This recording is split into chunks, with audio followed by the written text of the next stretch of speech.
Buku ini diceritakan oleh Move On. Hai gengs, pada audio sebelumnya kita udah membahas kebiasaan efektif yang pertama, yaitu bersikap proaktif, bahwa kita selalu ada pilihan dalam kondisi apapun, dan fokuslah pada lingkaran pengaruh daripada pengikut. Nah, sekarang kita akan masuk lagi pada kebiasaan yang kedua, yaitu merujuk pada tujuan akhir.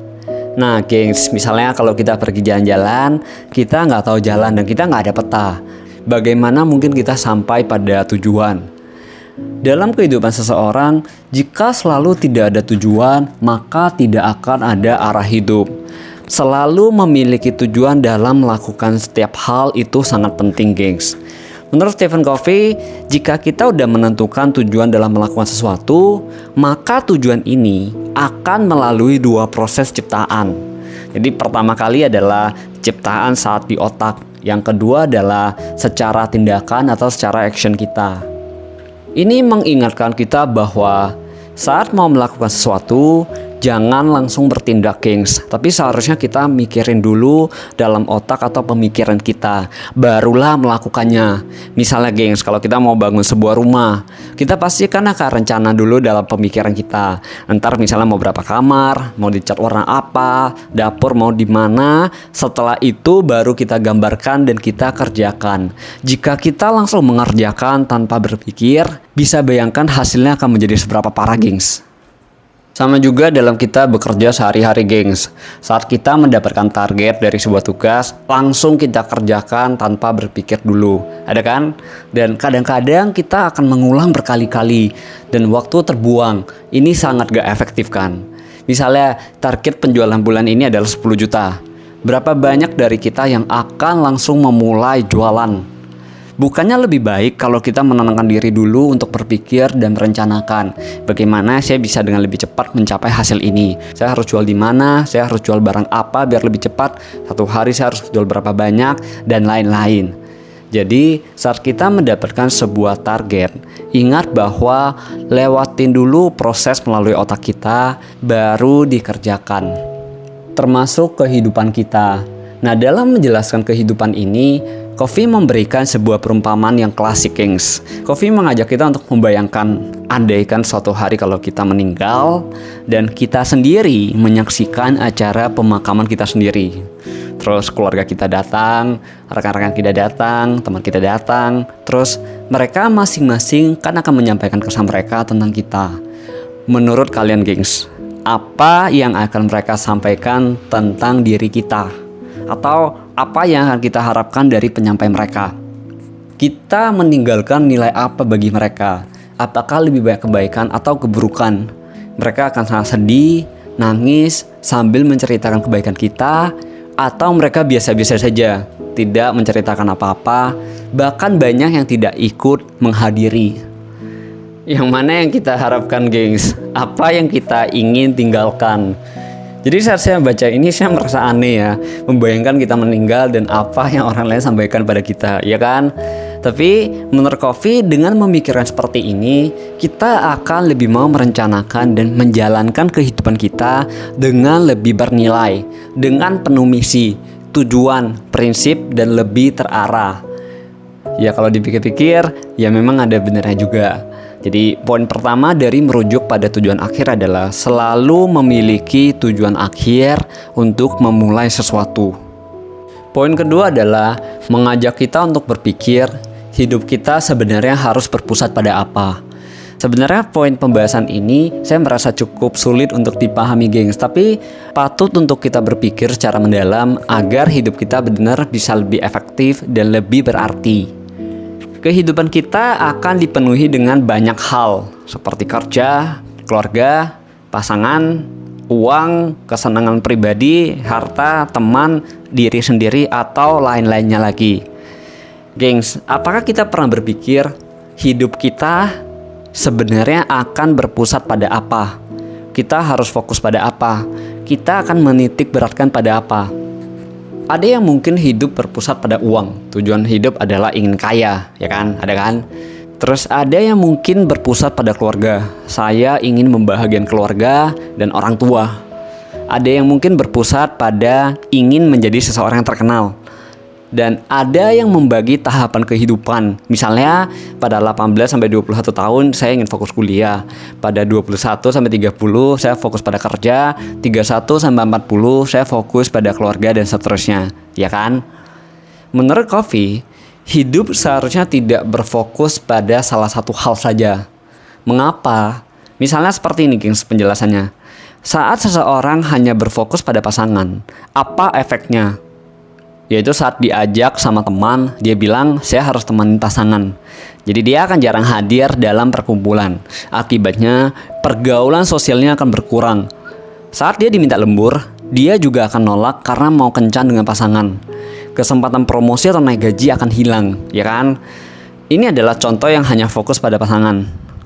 Misalnya lagi, seseorang yang hanya berfokus pada kerja. Saat anaknya mau ajak bermain, ayahnya bilang dia sibuk. Dia harus bekerja dan hubungan sama anaknya akan menjauh. Bahkan anaknya kadang-kadang bisa jadi bandel karena kurang perhatian dari orang tua. Saat diajak ikut kelas belajar, dia juga karena sibuk kerja, jadi dia nggak ikut. Jadinya perkembangan diri tidak meningkat. Nah, gengs, kita lihat ya bahwa dalam membuat satu keputusan, hal yang harus kita pertimbangkan begitu banyak. Kita ingin mengimbangi semuanya, ya kan? Kita ingin keluarga bahagia, pasangan senang, kerjaan lancar, diri sendiri kita berkembang, teman banyak, dan lain-lain. Tapi waktu kita begitu terbatas. Bagaimana kita mengimbangi semua ini? Nah, kesimpulannya adalah kita tidak seharusnya berpusat pada salah satu hal, tetapi berpusatlah pada prinsip. Mengapa berpusat pada prinsip itu penting? Nah, dalam mengambil satu keputusan, pasti kan kita ada banyak pilihan kan. Dan keputusan mana yang kita ambil, pasti akan mempengaruhi pada yang lain. Ya kan, gengs? Ada satu contoh kasus pada buku ini.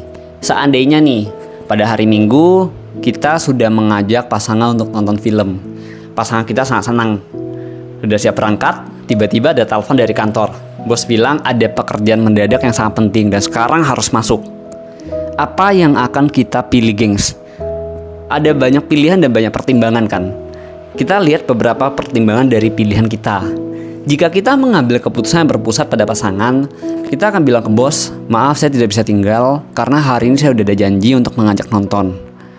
Padahal kita mungkin merasa seharusnya pergi ke kantor untuk melindungi pekerjaan. Tapi karena khawatir pasangan kita ngambek, jadi kita membenarkan keputusan kita untuk tetap menemani. Padahal masih tidak enak dalam hati. Oke? Dan jika kita mengambil keputusan yang berpusat pada kerja, kita mungkin berpikir ini adalah sebuah peluang. Saya bisa menunjukkan loyalitas pada pekerjaan mendadak dan memajukan karir saya. Ini menunjukkan saya adalah seseorang pekerja yang keras. Tapi satu sisi lain adalah saat masuk kantor, selalu memikirkan bahwa saya merasa bersalah dengan pasangan. Seharusnya saya menemani dia karena saya udah berjanji. Kita lihat lagi dari sisi lain. Seandainya kita berpusat pada kesenangan pribadi, maka kita akan menolak pergi bekerja dan tetap ingin nonton, walaupun pasangan kita juga menyarankan kita seharusnya masuk. Kita lihat, gengs, bahwa satu keputusan yang diambil bisa terjadi kemungkinan begitu banyak, dan bisa saja keputusan mana yang diambil kita akan merasa bersalah dengan salah satu pihak, ya kan? Jadi menurut Covey, jika kita berpusat pada prinsip, kita akan berusaha memisahkan diri dari emosi situasi dan mengabaikan faktor-faktor yang mempengaruhi kita. Kita akan berusaha mengevaluasi semua pilihan yang ada, mempertimbangkan semuanya secara seimbang, termasuk kebutuhan pasangan, keluarga, uang, karir, dan kesenangan pribadi untuk menghasilkan sebuah keputusan yang terbaik bagi kita sendiri. Sekali lagi, gengs, perbedaannya berpusat pada prinsip adalah kita secara proaktif telah mempertimbangkan berbagai faktor. Kita mengambil keputusan secara sadar dan berdasarkan pengetahuan yang luas serta pertimbangan yang matang. Selain itu, kita juga mendasarkan pada prinsip mempertimbangkan hasil jangka panjang yang udah kita ramalkan, guys. Dengan memutuskan secara prinsip, kita akan mampu berkomunikasi dengan pasangan dan atasan secara pede dan meyakinkan, gengs. Jadi mau pilih kerja, pasangan, nonton sendiri, semua itu bisa, gengs. Dan kita bisa dengan tenang menjalankan pilihan kita. Contoh nih ya, jika saat itu setelah melalui pertimbangan yang matang bahwa saya sudah 6 bulan tidak menemani pasangan saya karena saya selalu sibuk kerja. Hubungan kita akhir-akhir ini menjauh. Jadi kali ini saya ingin berfokus pada pasangan. Saya akan dengan pede menjelaskan pada bos saya.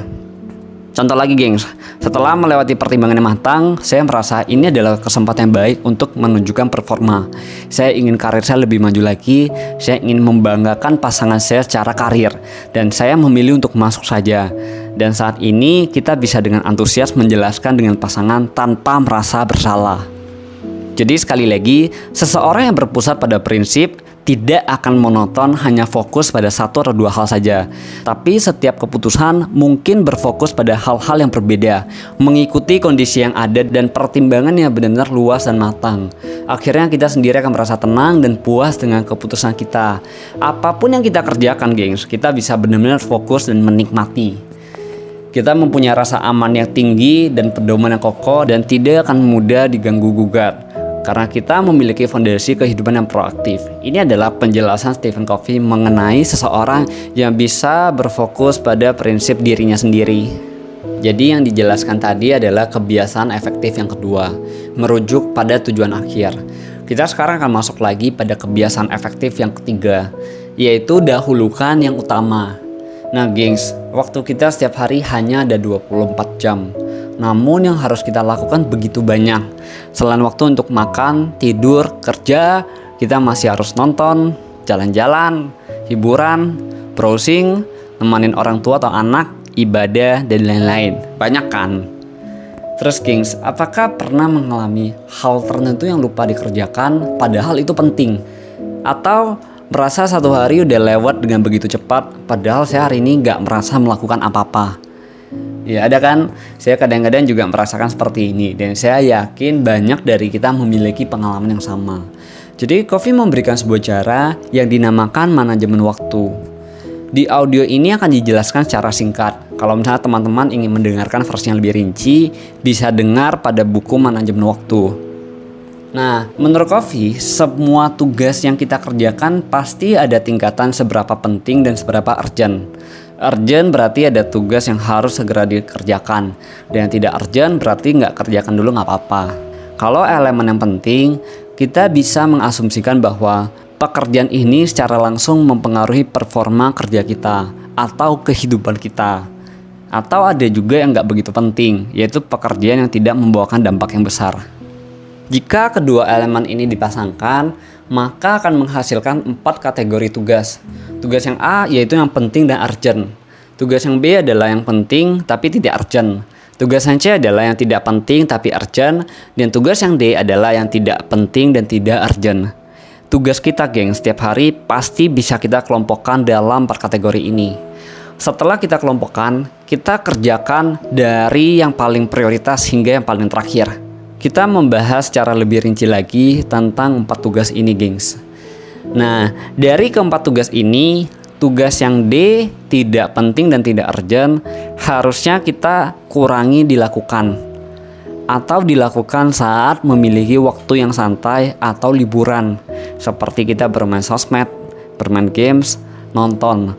Jangan melakukan tugas-tugas ini pada waktu-waktu yang produktif. Terus pada tugas yang C, jangan menghabiskan waktu yang banyak dalam melakukan tugas ini. Memang benar bahwa tugas ini tuh urgent, tapi nggak begitu penting. Misalnya, mikirin mau makan apa, mikirin mau jalan-jalan kemana, makan atau tidur siang. Ini semua adalah pekerjaan yang mungkin urgent dan harus segera dilakukan. Tapi, jika melakukan dengan waktu yang terlalu banyak, waktu kita akan terbuang juga, gengs. Contoh deh, gengs, makan harus sampai 1 jam. Tidur siang sampai 3 jam. Kalau semakin banyak waktu yang kita habiskan dalam hal-hal ini, maka semakin sedikit waktu yang bisa kita untuk lakukan tugas yang penting. Terus tugas yang B adalah tugas yang seharusnya paling banyak kita lakukan, gengs. Karena ketika belum urgent, kita memiliki waktu yang banyak untuk menyelesaikan tugas penting ini. Contoh, mempersiapkan presentasi atau merencanakan strategi penjualan, merencanakan renovasi rumah. Selama waktu belum dekat, kita memiliki waktu yang banyak untuk mempersiapkan agar hasil kita maksimal. Terus, tugas yang A adalah tugas yang harus dilakukan paling pertama. Tapi sebenarnya gengs, tugas ini kita nggak boleh ngelakuin terlalu banyak. Kenapa ya seperti ini ya? Oke, karena biasa tugas ini dilakukan dalam waktu yang sangat mendesak. Kalau kita terlalu banyak melakukan tugas ini, tingkat kesalahan bisa lebih tinggi. Dan ini juga tidak bagus untuk mental kita, karena kita akan merasa tertekan terus. Dan biasa karena waktu yang mepet, hasil kita akan kurang maksimal, gengs. Oke, gengs, jadi ini adalah penjelasan singkat dari kebiasaan yang ketiga, yaitu mendahulukan yang utama. Untuk rincian kasus dan penerapan-penerapan, bisa kalian dengar di buku manajemen waktu, gengs. Jadi pada audio ini kita membahas kebiasaan efektif yang kedua dan ketiga. Kita coba lihat, gengs, setelah menerapkan kedua kebiasaan ini, apakah bisa membuat kehidupan kita menjadi lebih efektif? Yang kedua adalah tadi merujuk pada tujuan akhir. Poin pertama, jika dalam melakukan sesuatu kita nggak ada persiapan atau perencanaan dulu, maka mudah terjadi kesalahan dan dikerjakan berulang. Contoh ya, dari rumah saya ke Malang. Seharusnya bisa tempuh dalam 2 jam dengan peta dan arahnya yang jelas. Tapi karena tidak mempersiapkan dulu, saya salah jalan dan tiba dalam 3 jam. Gak efektif kan jadinya kan. Terus pada poin kedua itu menyampaikan bahwa berpatokan pada prinsip itu penting. Karena kalau tidak berpatokan pada prinsip, apapun yang kita lakukan selalu menimbulkan banyak kekhawatiran dalam hati. Kita akan menjadi gak fokus dan selalu ada perasaan yang gak enak. Otomatis pekerjaan kita menjadi lambat dan tidak efektif. Sebaliknya, dengan berfokus pada prinsip, kita akan senang dan tenang dalam melakukan apapun yang kita putuskan. Kita bisa fokus dan menikmati, karena kita mengabaikan faktor-faktor lain yang udah kita pertimbangkan secara menyeluruh. Jadi saya merasa kebiasaan kedua ini memang membawakan efektivitas dalam kehidupan kita. Terus untuk kebiasaan yang ketiga itu juga pasti, gengs, yang benar-benar saya merasa mudah untuk dipraktekkan dengan mengelompokkan tugas dalam 4 kategori. Lakukan sesuai prioritas, maka tugas penting tidak akan terlupakan dan waktu 1 hari itu akan menjadi lebih berbobot. Buku ini menyampaikan bahwa dengan menerapkan dan menguasai 3 kebiasaan efektif yang pertama, kita akan menjadi seseorang yang mandiri atau memperoleh kemenangan pribadi. Jadi setelah kita mendengarkan, jangan lupa untuk menerapkan dalam kehidupan sehari-hari, gengs. Mulai hari ini, gengs, ingat bahwa kehidupan seseorang dipengaruhi dari kebiasaan yang baik. Marilah kita menerapkan 3 kebiasaan baik ini. Gengs, pada audio ini saya ingin mengajak kita untuk sharing tentang kebiasaan baik yang kedua tadi, yaitu yang merujuk pada tujuan akhir. Kali ini kita ceritakan tentang diri kita, gengs. Luangkan waktu untuk menenangkan diri dan berpikir. Selama kehidupan ini, kita sendiri ingin menjadi seseorang yang seperti apa? Kesan apa yang ingin kita tinggalkan pada orang-orang sekitar kita yang kenal dengan kita? Apakah kita ingin dikenal sebagai seseorang yang berbaik hati, atau misalnya dermawan, atau orang yang bijaksana, dan apa yang akan kita lakukan agar kita bisa menjadi sosok seperti itu bagi orang lain? Jadi sekali lagi, menurut Coffee, dengan bertujuan pada akhir kehidupan kita akan merancang naskah kita dengan lebih terarah. Contoh, kalau misalnya saya ingin menjadi seseorang yang dermawan, setiap bulan saya harus menderma berapa kali. Bersamaan saya juga ingin dikenal sebagai yang ramah, jadi apa yang harus saya lakukan dalam kehidupan ini? Ayo sharing, gengs, sedetail mungkin, biar kita bisa saling memahami satu sama yang lain. Mulai dari saya dulu, gengs ya. Saya ingin dikenal sebagai seseorang yang positif dan bernilai. Nah, salah satu yang saya lakukan adalah dengan move on. Dengan menceritakan kembali isi buku yang menurut saya bermanfaat, saya berharap orang-orang sekitar merasakan bahwa saya adalah seseorang yang memberikan pengaruh positif. Saya bisa memberikan sesuatu yang berguna bagi mereka. Saat berbicara dengan saya bisa merasakan bahwa saya bukan seseorang yang sering mengeluh atau membicarakan hal yang tidak penting dan tidak berbobot. Jadi dalam percakapan sehari-hari juga saya selalu berusaha untuk menjaga perkataan dan selalu memikirkan kembali apa yang seharusnya dikatakan dan apa yang tidak. Apakah perkataan tadi menyakiti orang lain atau keterlaluan? Lain kali saya akan memperbaiki lagi. Jadi ini adalah sedikit tentang sosok yang ingin saya bentuk untuk diri sendiri. Ditunggu cerita yang menarik dari kalian, gengs. Jangan lupa, gengs, bahwa kita harus saling membaca cerita teman-teman dan mari kita saling menyemangati. Semoga audio ini memberikan manfaat. Sampai jumpa pada audio yang berikutnya, gengs. Terima kasih. Hai gengs, banyak orang yang ingin belajar tapi malas membaca buku. Maka dari itu, Move On menceritakan buku untuk Anda. Jika Anda merasakan manfaat dari buku ini, silakan like dan subscribe akun Move On untuk mendapatkan informasi video terbaru. Bagikan juga video ini kepada orang yang Anda peduli. Mari saling belajar. Terima kasih.